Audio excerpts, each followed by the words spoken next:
Atin ang Vice Chairperson ng Senate Blue Ribbon Committee at Chairperson ng Committee on Social Justice, Welfare and Rural Development, Senator Erwin Tulfo. Sen, magandang umaga po. Doris at Robert sa Tandem ng Bayan. Good morning, Robert, sir. magandang umaga sa isa sa pinakamagandang kaibigan ko, a Yan. beautiful lady, Doris Bigornia. Good morning.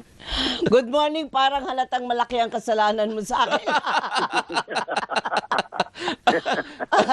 Good morning. Good morning, Sen. Sen, kahapon nabanggit nabanggit na rin ni Senator Raffy Tulfo na wala Oo. din talaga daw siyang plano na tumakbo. Final answer Oo, daw. sabi niya kahit daw ano mangyari, kahit na mag-number 1 pa siya, umungos pa siya sa survey, hindi daw.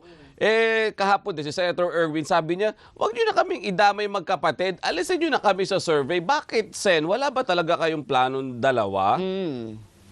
Well, magulo eh. I mean, you remember, nung pagtakbo natin sa Senado, kaliwat kanan, halos araw-araw, nababatikos tayo, mga troll, mga bashers, affected yung families namin. I mean, my family. They're saying like, bakit ba yan? My kids, sa US, they're calling, they're saying like that. What's going on? Is this true? Di ba, maski hindi naman. So, noong 2025 last year, katatapos ng eleksyon, ito naman tayo, wala pa isang taon, mababanata na naman tayo. Kaya, I'm happy dito sa Senate. I can do a lot. And I think me and Sen. Raffy we believe na we can do more in the Senate by crafting laws. Pag Pangulo kasi, pag Vice Presidente, nasa executive kayo, i-execute mo na lang eh. Pero, mas maraming problema. Lagyan na lang natin dyan. Mas maraming problema, masakit sa ulo pag naging Pangulo ka ng Republika or Vice Presidente, di ba? Ang problema pa dyan, pag nag-vice ka, tapos yung Presidente mo, hindi mo kapartido, di yari ka, di nga ka ngayon, di ba? Dahil ang beses na nangyari yan. Kung Presidente ka naman, karamihan ng Presidente, tumatanda, nagkakasakit, di ba? Pinoy, isang good example, di ba? Tahimik, pero nung pagkalaon, yun pala, may sakit na, di ba? Or baka kung hindi, makasuhan ka na naman. Diyos ko po. So, maraming factors na nakakatakot na konting kibot lang. Kung hindi kaso na nag-aantay sa'yo pagbaba mo, baka makudita ka. Ang daming problema yan. Kudita, ma-impeach ka, makasuhan ka, magkasakit ka. Yun ang problem napansin ko So, napansin namin ni Sen. Raffy. So, might as well stay here na lang sa Senate kasi pasan mo yung problema ng over 120 million Filipinos unlike sa Senate, yung problema mo is gumawa ka ng mga batas, di ba? You craft laws, you have to defend the bills that you filed. Yun ang problema ng mga senador. Unlike sa Pangulo, talagang pasan mo sa balikat. Ako, I know that because naging part ako ng executive DSWD secretary. Grabe. I mean, wala kang day off. Isa pa, pag presidente ka, wala kang day off. Napansin mo pa, may Pangulo bang magbakasyon muna ako ng isang buwan sa Europe. Katakot-takot na banat ang kailangan. Lagi ka nasa Malacanang. Sino bang presidente na nagbakasyon ng isang buwan? Wala. Magbakasyon man lang, 3 days, 4 days. Si Pangulo, pupunta lang lawag pag mga Holy Week. Si PGMA, ganun din dati. Si Pangulong Duterte, talagang wala. Pupunta lang ng Hong Kong, China. Lahat sila. So, walang bakasyon, Doris, Robert. Pero, yun din yung isang downside nun. Pero Sen, syempre lagi may sinasabi, may kataga na ang tawag ay clamor. Pag sinabi ng mga tao, hindi ito ang gusto namin, paano nyo maiiwasan yun? Kayo po, sa inyo po namin nakikita ang pag-asa, ang liwanag. Ganun ba? Ganun pa rin. Yung clamor rin, nawawala naman yan. Siguro, ang masasabi ko lang yan, siguro buksan pa yung mga mata at tumingin pa. Marami naman dyan gustong tumakbo. Okay, mga magagaling din. Case in point, si Secretary John Vic, he's volunteering it. Si Ombudsman, kailangan ng mga tao, okay? Sa liberal, Senadora Ontiveros, may pusong ika nga talaga na palaban din. Nandyan din si Senator Bam Aquino para sa mga kabataan. Nandyan din si Sen. Marrojas, dating Senador Marrojas na gusto ni Senator Trillanes kung sakasakaling hindi tatakbo si VP Leni. And then talaga yung perfect dyan is si VP Leni. Pero sinasabi niya nga, ayaw niya. And dami, Doris at Robert, bakit naman si Rafi? Yun ang sinasabi ni Rafi. Bakit ako? Tika muna, ang dami pa dyan.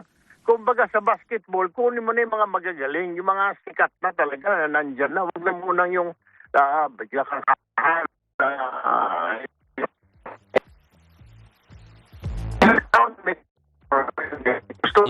gusto namin ganito. Puro gusto, di ba? Ang problema dyan, pagdating ng panahon, pag masisi ka pa pag hindi ka makapag-deliver. Ang daming ganun, di ba? Dahil mga politiko na binoto, clamor. Diyos ko po, hindi nakapag-deliver. Paano ngayon yan, di ba? Tapos, ang karir. Yun na yun.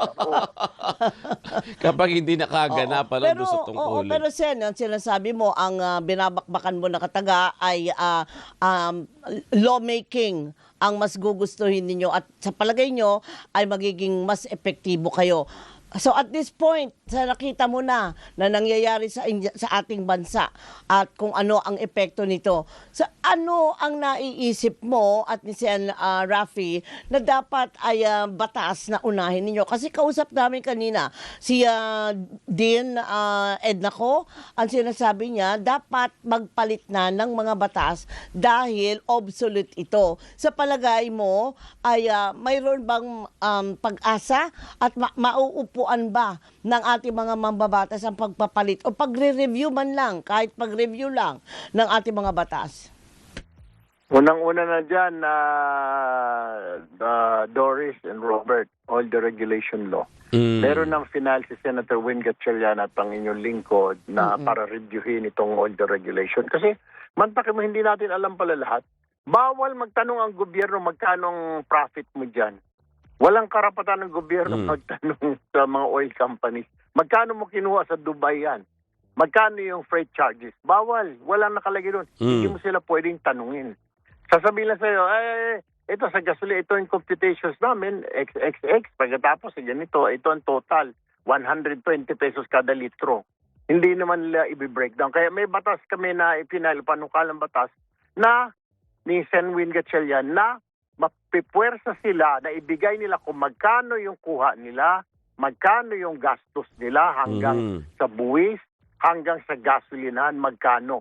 Para sa ganon, kung sobra-sobra yung profit, kung yung landed cost hanggang sa gasolinahan nila, sabihin na natin, example lang, 1 litro ng diesel, nasa 90, pagkatapos pala, dapat kunti lang profit na. Huwag naman 50 pesos ang profit nila, di ba? Correct. Sobra-sobra. So, kailangan limit. Ika nga, moderate your greed. Yan ang isa. Pangalawa, healthcare. Pinag-usapan lagi namin ni Rafi. So, kasi, di ba, ako, nag-TNT ako sa US. Si Rafi, nakapunta rin doon, di ba? Nakita namin na kahit na TNT ka, hindi ka American citizen, punta ka ng ospital, gagamutin ka. Ang ika-charge ng gobyerno. Sa atin hindi ka papalabasin, ikukulong ka. Diba? Kaya yan nga. ang isa, Teka, healthcare. Sen, mukhang marami-rami ang mga i-enumerate At least mo. may mga meron na nakalatag sa kanila. Yan yung aabangan natin, syempre. Abangan namin yan sa inyo ni Sen Rafi at iba pang mga kasamahan nyo sa Senado. In the meantime, Senator President Este. Vice, Yan, kaya minsan ayaw ko Ala na wala. mga ganyan. Sen, maraming salamat po sa inyong Thank oras. you. Maraming salamat po. Salamat po, Robert, my beautiful friend Doris. Thank you. Maraming salamat. Good morning. Bye-bye. Thank you si Senator Erwin Tulfo. O, paano? Paano?